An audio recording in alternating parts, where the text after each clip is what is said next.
When it comes to cinematic terror in the water, we've got sharks in the Pacific, we've got sharks in the Atlantic, and we've even got sharks in the streets of Los Angeles. Here are the shark movies you have to see before you die. Bait 3D is a 2012 Australian-Singaporean movie about people who survive a freak tidal wave only to be trapped in a partially submerged grocery store and hunted by a pack of bloodthirsty great whites. It sounds like a special breed of made-for-TV stupidity, but it's actually a surprisingly tense ride. The stranded crew must deal with robberies, sparks from split wires, being trapped on store shelves without an obvious way out, and of course plenty of close calls with carnivorous monsterfish. Bait's initial critical reception was lukewarm. It currently holds a 47% rating on Rotten Tomatoes, but if you're the type of moviegoer who thrills at creature feature genre fare, you should find plenty to love here. A sequel called Deep Water, about a plane crashing in the Pacific Ocean, was planned for a 2014 release, but it was yanked from the schedule after it was decided that the plot was too similar to the Malaysian Airlines Flight 370 disaster. Still, the first one holds up well enough for a night in with a full bowl of popcorn. Technically, The Meg isn't really about a shark at all, but it's close enough that we absolutely had to include it. Based on Steve Alten's 1997 book Meg, a novel of deep terror, this goofy 2018 sci-fi thriller stars Jason Statham as the leader of a rescue mission that heads to the floor of the Pacific Ocean. That's where the characters run smack into a monstrous 75-foot megalodon, a prehistoric titan that makes great whites look like goldfish. It was thought to be extinct, but it turns out it is very much alive and very hungry. To give you an idea of how seriously to take this movie, there's a scene in which the characters watch the beast devour a humpback whale in a single chomp right outside their underwater research station. And there's another moment when they immobilize it by ramming into its midsection with a submarine. A swarm of smaller, more modern sharks that are attracted to its blood then set upon it like piranhas and eat it alive. The Meg is certainly no masterpiece, but it's more than enough fun to justify a watch. As Forbes critic Scott Mendelson put it, The Meg is fun, plain and simple. It's a polished B-movie that delivers the goods, if not the greats, and it's worth whatever your local theater charges for a weekend matinee. Is there anything more we can ask of a big-budget creature feature? Chomp away. Be safe. Yeah, thanks, pal. The 2017 release 47 Meters Down explores the ultimate fear of anyone who's ever watched a video of a cage dive in shark-infested waters. What if the cable snaps? Well, there's that, and then there's also the fear of the sharks nudging their way between the bars. In this movie, the cable does indeed snap, and sisters Lisa and Kate quickly find themselves trapped with a dwindling oxygen supply on an ocean floor patrolled by hungry great whites. 47 Meters Down offers a great little twist on the typical shark movie formula that doesn't push things too far. It didn't blow every critic away, but the fact that this little shark flick had as much bite as it did was a surprise in and of itself. Variety's Joe Layden enthused, director Johannes Roberts' mostly underwater thriller is a compact and sturdily crafted B-movie that generates enough scares and suspense to qualify as, well, maybe not a pleasant surprise, but a reasonably entertaining one. There's no reason that Sharknado should actually work. Its title isn't a particularly clever play on words. This is literally a movie about a tornado filled with sharks that throws the beast all over greater Los Angeles, and a group of survivors who leap into their mouths with chainsaws. But surely you knew that already. And you probably didn't know how to feel about this movie when you first saw it. On the surface, it looks like any other schlocky made-for-TV sci-fi movie, but this one refuses to make the same mistakes others in its goofy genre do by taking itself even slightly seriously. It knows it's absurd. You can laugh at it, but it's right there laughing at itself right alongside you. Sharknado went on to win over the masses and even some critics as well. Bizarrely, it somehow currently holds a 78% score on Rotten Tomatoes.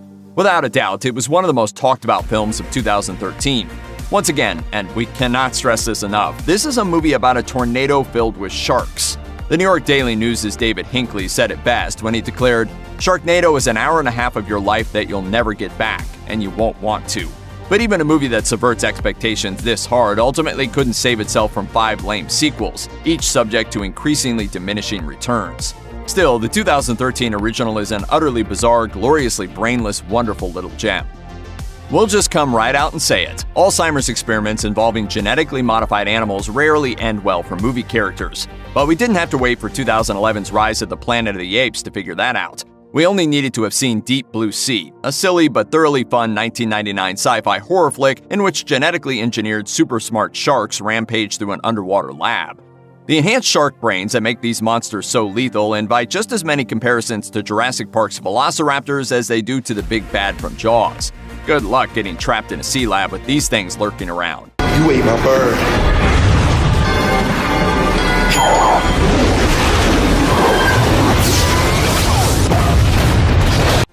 Deep Blue Sea was reasonably well received when it came out, but its legacy has grown even more with time.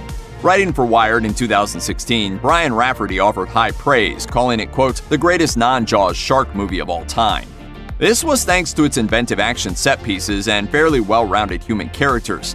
Other moments, like Samuel L. Jackson's unforgettable death scene and the very idea of intelligent sharks, have led plenty of other viewers to declare Deep Blue Sea one of the best shark flicks ever made. After all, it's hard to argue with the combination of Sam Jackson and hungry animals. The Jaws series may be the earliest available proof that capturing lightning in a bottle once doesn't mean that sequels will be able to do the same. The franchise ultimately got crushed under the weight of diminishing returns with the release of joyless flops like Jaws 3D and Jaws the Revenge. But 1978's Jaws 2, in which the first film's Chief Brody faces off against another great white in a battle to save the lives of his stranded children and their friends, isn't half bad. It doesn't quite recapture the magic of the original, but it wasn't reasonable to expect it to in the first place.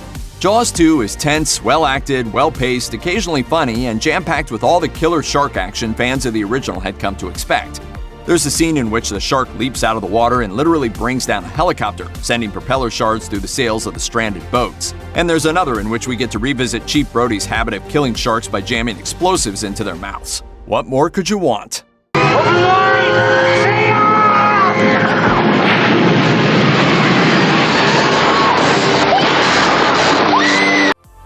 Australia gets another entry on this list in the form of 2010's The Reef. After all, what other country could you trust to be an authority on the existential danger of nature? This movie follows a group of friends whose sailboat capsizes on their way to Indonesia. Naturally, a great white shark catches wind of this and decides to swim in to try to grab some lunch. One of the most notable aspects of this movie is that it features actual footage of sharks, as opposed to lifeless animatronics or cringeworthy CGI. Overall, The Reef works because it knows exactly what it is. It also knows what the limitations of its genre are, and it doesn't try to entertain beyond its means. It has a tight script with no fat to trim, and there's absolutely nothing wrong with that.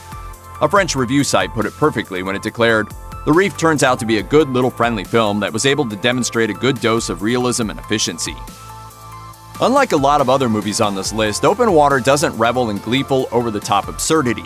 Instead, it's a gritty, tense, terrifying thriller that's loosely based on the true story of Tom and Eileen Lonergan, married scuba divers who were accidentally left behind by their dive group near the Great Barrier Reef and never seen again. Since little is known about what actually happened to the actual Lonergans, the makers of Open Water had to use their imaginations to tell its story. Of course, sharks are involved, and that may very well be the most obvious peril in a story about people stranded at sea, but it's not the only life-threatening problem. Scenes of the couple starving, struggling with extreme thirst and exposure, and being tortured by mental anguish as they wait for the inevitable all add to a sense of inescapable dread. By the time the sharks swing by, it's practically merciful. Critics heaped acclaim on the film, few of them praising it as highly as Roger Ebert, who raved, "Rarely, but sometimes, a movie can have an actual physical effect on you. It gets under your defenses and sidesteps the 'it's only a movie' reflex and creates a visceral feeling that might as well be real. So check out Open Water if you dare."